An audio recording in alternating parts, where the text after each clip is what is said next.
Well, when last we left him, Mephibosheth was reflecting on King David's leadership and successes. Hello, Rev Brad here. If you missed last week's episode, my very best mate, Fraser Keay, a minister in Glasgow, has lent his creativity and his voice to From the Touchline while I'm on sabbatical. So sit back and listen to part 2 of Mephibosheth's story. I'll join in at the end with some questions for reflection like last week. Let's go. He's found the space, and he's found the back of the net. Just a little off foot, thinking he's going to go far post. Not strong enough with his right hand. Whips that one in. Far post, almost made him ends, and they have. He has the hat-trick. The second in his career. The third of the night. The hat-trick hero. Talked about you're not going to be able to sustain that kind of pressure.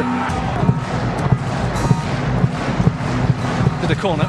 Goes towards the near post, and you're the angle, and what a goal! What a goal! After his coronation, our arch enemies, the Philistines, were none too pleased, so they mustered their entire army and attacked. Twice. Each time, David smashed them. Back-to-back defeats of our main enemy. The sense in the whole country was like we'd finally stood up to a great bully. You remember the feeling forever. We were on top, the Philistines on the bottom. It seems everyone is delighted with David's leadership. The Lord is clearly with him. Don't you think it's helpful if you've got national leaders who obey God and do what's right for the people? David's family grew, and Saul's diminished. I'm one of his few remaining descendants, a lame child turned lame young man. No threat to anyone, let alone someone like David. The way we do things here, when a new king comes to power, he often removes or kills every last survivor of the previous leader's family in order to prevent a rebellion. No point with me, even if they discovered me in this remote village. What sort of threat was I? I'd need more than one of my walking sticks to throw at David and topple him from his throne. So I was safe, forgotten, irrelevant. Or so I thought. Just last year, one quiet afternoon, we heard what sounded like a low thunder coming from the west, drawing closer to the village. Shutters opened, heads peered out of windows, and children ran onto the main street. Not one, but 2 chariots were bolting towards our small town, a long trail of dust behind them. As they neared the village, they drew up, slowly making their way up through the main street, not far from where we lived. The children followed, dust getting thrown up among scurrying feet. I peered out from our small main window. As the dust drifted and settled, you could see 2 horses standing side by side in front of each chariot, sweating and gleaming from the journey. Each bore a leather saddle with purple cord around the edges. That could mean only one thing. Those in the chariots were royal messengers from the capital. They must have come from the palace in Jerusalem. In each chariot there was a soldier, and what looked like a court official. Why all the pomp? I mused, peering out the window. Weren't they just delivering a message? I heard one of the court officials asking a village elder where Machir's house was. The one I lived in. My heart rate doubled. A court official clambered out of one of the chariots and came up to the house, accompanied by a soldier.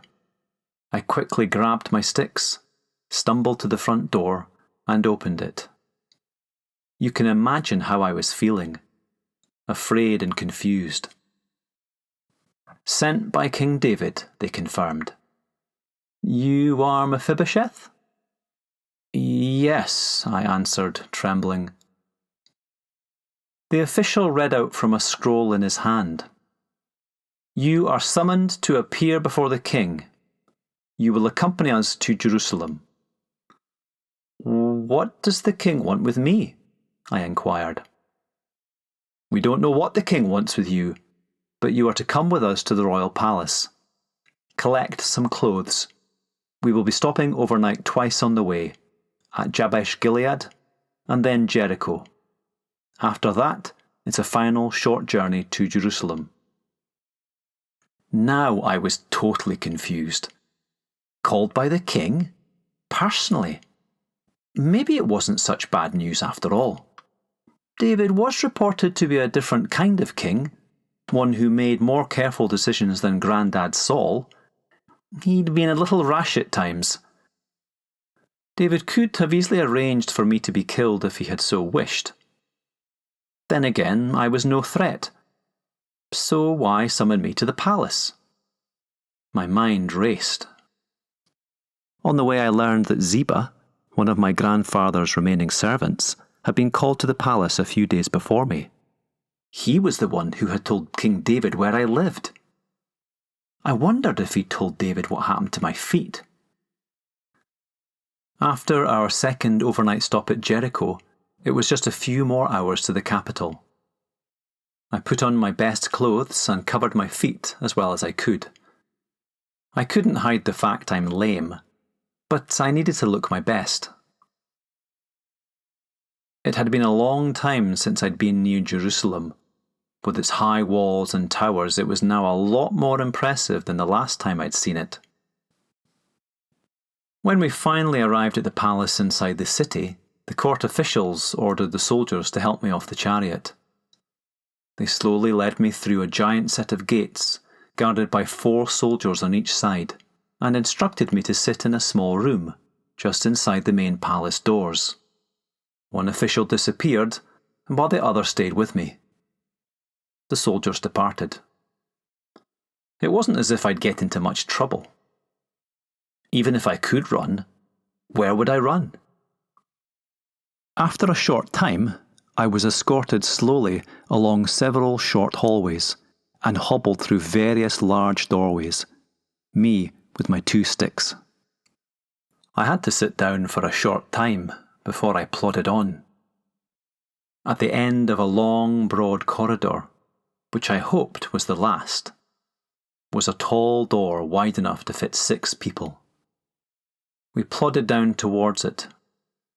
Standing at either side were 2 particularly hard-looking soldiers, each with an upright spear in hand and shield nearby, probably part of David's bodyguard. Like much of the palace surroundings and interior, the door was made of cedar wood.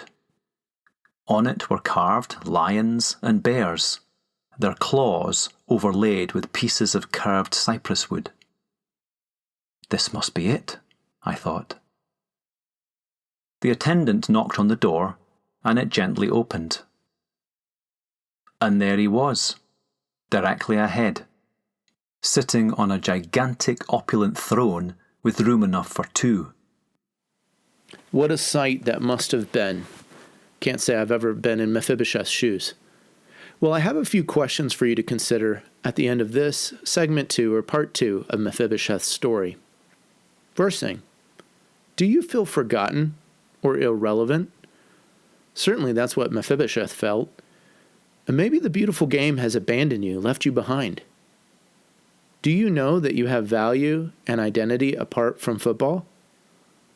I've learned that sometimes that's one of the toughest questions that footballers, managers, that they ask when they get away from the game. Here's a second question. Have you ever been, quote-unquote, summoned, either to the boss, the general manager, the gaffer's office? What did it do to you emotionally, mentally? Did it turn out the way you thought it would? Better? Worse? Reflect on that moment for a while. Consider what you've maybe learned and gained in experience from having one of those summoning moments. Our last question. Who has been the highest ranking person you've ever met? Is it a politician? A president? A king? What did it feel like? Was there a sense of largesse? Do you remember your first impressions? Well, thanks for listening to From the Touchline. This is Rev Brad. We'll be back next week with part 3 of Mephibosheth's story.